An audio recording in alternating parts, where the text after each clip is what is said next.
matukar su shugabanni, matukar masu ilimin cikinmu suka sallama wa jahilai da wawayen magoya baya ko da masana ne, to sai an jefa al'umma cikin hatsari.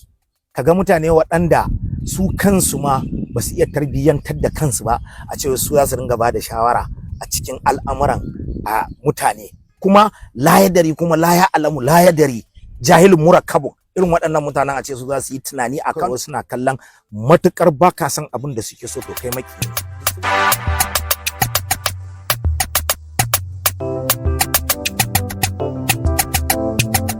Distinguished Senator, an hange ka da tsohon sanata Kabiru Gaya da ake ganin ya sha kayi a hannunka, wanda sai aka yi ta mamakin yadda mu'amala ku ta kasance a wannan rana cikin raha da dariya. Shin me hakan ke nufi, ta ciki na ciki ko dai komai ya wuce? To alhamdulillahi, a wannan magana taka da tambaya ko kuma abin da kace ya dauki hankalin mutane, sai dai kai mu ce inna lillahi wa inna ilaihi raji'un idan har al'umma kuma suka zama haka. Abin da nake kallo kafin na ce komai shine abu biyu sun faru kafin takarar ko kuma kafin wannan al'amarin. Wato Allah ya sa mu kuma mutane ne, ya halicce mu a mutane, kuma Allah ya sa bayan halittar mu da yi a mutane ya sa mu musulmi. Wayannan abubuwan guda biyu dole duk mu'amalar da zamu yi sai sun zama suna farko kafin a kalli komai. Gani nake wannan ba wani abu bane, abu ne da zamu ce alhamdulillah mun gode da ma aka haɗu muka yi magana. Me ya haɗa mu da? Abin da ya haɗa mu shine takara ta sanata. Na zo zan tsaya takarar sanata, shi kuma yana ganin shi ya kamata ya ci gaba da sanata. Aka yi, an yi zaɓe, Allah subhanahu wataala ya bani, ya je kotu domin sake tabbatarwa, kotu ta sake tabbatar min.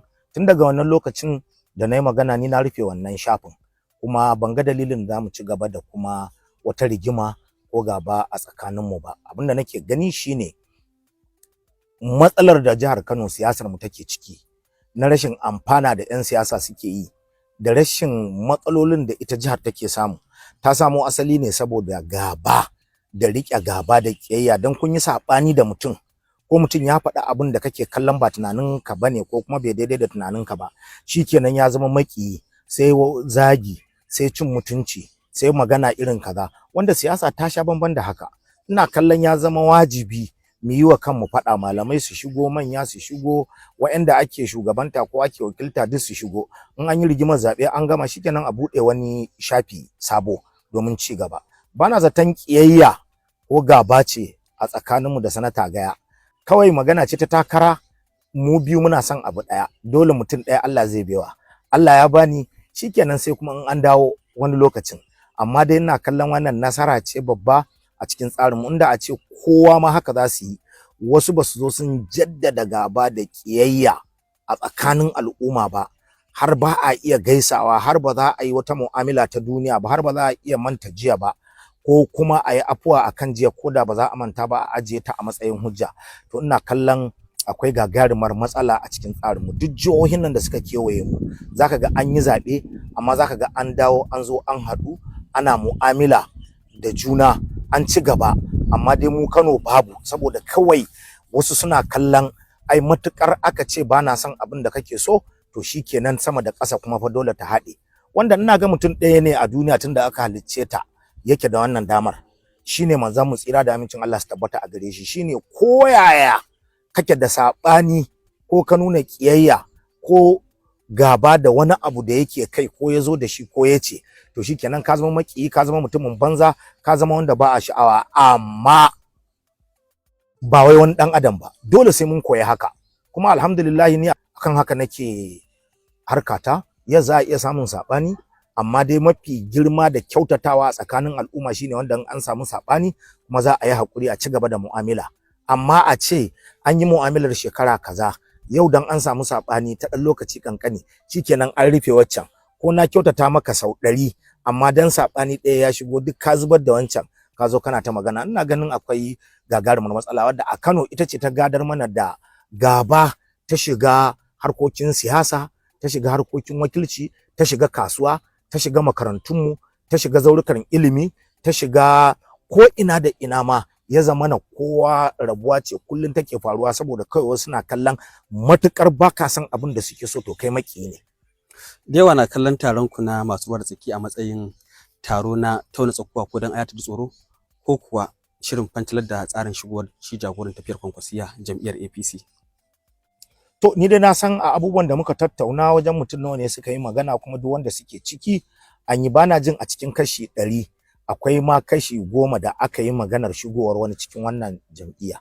Jam'iyya fa ba za ka hana wani ya shiga cikin ta ba wanda za ka iya hanawa ya shiga cikin ta. In ya ga ta yi masa daidai ya shiga, kai ba za ka iya hanawa ba taka bace. Baran ma jam'iyya da shugaban ƙasa da gwamnati. A kuma wannan harka da muke yi a yau, ni ina kallon ba wani bambanci ko laifi dan masu ruwa da tsaki sun zauna sun tattauna abin da suke kallon za su ciyar da jam'iyyar su gaba a sake haduwa ba. Haka idan ka dauki baya ma ai mun zo mun yi wannan taron a gidan shi gwamna Ganduje, tsohon gwamna Ganduje. Abin da wannan taron namu yake haduwa shine a haɗu ana musayar ra'ayi, ana musayar tattaunawa domin a samu warwarewa matsala. Domin abin da wancan da nake gaya maka yanzu, ka ce da aka haɗu gani ga shi tsohon sanata mun haɗu muna tattaunawa, kowannen an ci nasara. Kaga kenan mun tashi daga waccan bala'in da aka sa mana a kowane bangare na rayuwa a Kano. Kamar yadda na gaya ma, a kasuwa an sa siyasa, a masarauta an sa siyasa, masallatan juma'a an sa siyasa, gwamnati an sa siyasa, jam'iyyar fitina ta zo ta haɗe ko ina. To in ana samun irin haka, to abubuwa za su zo su da sauki. A tsakanin mu mun haɗu mun dunkule kawunan mu, ya zama na muna gaisawa da juna, ana yin mu'amala tare. To kaga abin da ya rage, ita kuma ɗaya jam'iyyar ya ita ma za a samu a dinga yin haka da ita. Amma dai ina kallon abin da muka yi ya kamata mutane su ce madalla, domin matukar aka ce kan shugabanni a rarrabe yake, to ina tabbatar maka da cewa za a ci gaba da zama a cikin damuwa. Ba wanda zaka hana ka ce sai ya zo ya yi ra'ayinka, ka ce wai sai an bi ra'ayi ɗaya, dole sai an bi naka. A'a, ai wannan rabuwar wancan yayi can, wancan yayi can, wancan yayi can, wali zalika kuduku. Amma kan haka aka halicci al'umma. A ko a cikin addini mutane suna da fahimtocinsu. Abinda ba a so kada ya taba aqida, ma'ana tsarin tauhidi da kadaita ubangiji da soyayyar mu da mubayar mu ga manzo kada ya taba. Amma yanda ka fahimci abu da yanda wancan ya fahimci abu, matukar bai saba da wannan tsarin na asali ba, to babu wanda zai ce maka haka. Ballanta na siyasa, me yasa zaka ga mutum akan maki? Me yasa za a ringa cewa makiya dan kawai muna da sabanin ra'ayi da kai, dan kawai na ce gyara ko ni a inda nake kallon ayi ba haka ya kamata a yi ba, shikenan duniyan nan ka zo ka yi. Wanda wannan abin da ke janyowa abubuwa ne guda biyu yake janyo wannan abin. Matukar su shugabanni, matukar masu ilimin cikinmu suka sallama wa jahilai da wawayen magoya baya ko da masana ne, to sai an jefa al'umma cikin hatsari. Kaga mutane waɗanda su kansu ma ba su iya tarbiyyantar da kansu ba, a ce su za su ringa ba da shawara a cikin al'amuran a mutane. Babu wani nau'i, su abokance zero, a ilmance na addini zero, su a siyasar ba su taɓa tsayawa sun gabatar da kansu mutane sun ce sun yarda da su ko ba su yarda da su ba, nan ma zero. A yawon duniya su je su ga duniya yanda take, dan ilimi iri uku ne, ko dai kai na addini, ko kai wannan na zamanin, ko ka shiga cikin mutane ka faɗi ka tashi, ka faɗi ka tashi, ka haɗa ƙwarewa da gogewa. To wayannan abu uku to su duk gaba ɗaya zero. Kuma an zo an ɗauki rayuwar al'umma an ce wai a hannun irin wayannan mutanen take. Kuma la yadari, kuma la ya alamu, la yadari, jahilun murakkabun. Irin waɗannan mutanen a ce su za su yi tunani a Kano, kanan da aka samu Sheikh Nasir Kabara, kanan da take da mutane irin Ishaq Rabi'a, kanan da aka samu Sheikh Atiku Sanka, kanan da aka samu a kwanan nan mutane irin su Dr. Ahmed BUK, kanan da aka samu mutane irin su Sarkin Kano Ado, kanan da ta haifi Alhaji Aminu Dantata, yanzu kuma ta haifi Dangote, kanan da ta haifi manya-manyan mutane irin su Aminu Kano, irin su Dan Masani. A zo a ce mutanen da gabaki ɗaya su basu ma san kansu ba, duk ta inda aka ɗauko su ba su da ido, ba ido a boko, ba ido a arabiya, ba ido a yawan duniya, wai kuma su ne za su ringa bawa wanda suke cikin gwamnati ko kuma wanda suke so su zama shugabanni shawara, kuma jiya wai su za a ringa saurara. Duk duniya babu inda ake haka. In ko aka yi haka, ƙarshen al'amarin mutane faɗawa halaka irin yanda ake a Kano. Shine dole sai an samu wata hanya wacce za a haɗu a yi mu'amala tare, a gaisa, a yi zarafi, amma in ka tafi ra'ayinka kawai ka je ka yi ra'ayinka, kai baka da monopoly na tunani cewa kai kaɗai kai zaka iya fitar da mutane daga cikin matsalar da suke ciki. Wani yana da wannan, wancan yana da wancan, kowa ya je yi aiki ala shakilati akan iyaka fahimtar yadda ya fahimci al'amari, amma ba kaman ka tilasta wa mutane cewa wai dole in ma ba a yi ka ba ko kuma dole in ba a fahimce ka ba. Idan nayi haka nayi ganganci, waye ni, me na sani a ina nan, ba yaushe aka yi ni.